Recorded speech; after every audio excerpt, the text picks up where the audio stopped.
হাই দোস্ত চাওক একলেন আহি পাইছোঁ এতিয়া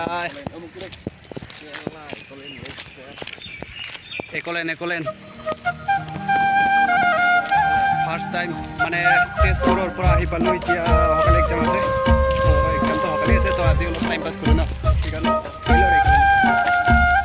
ভিডিঅ'টো চাই থাকক শেষলৈকে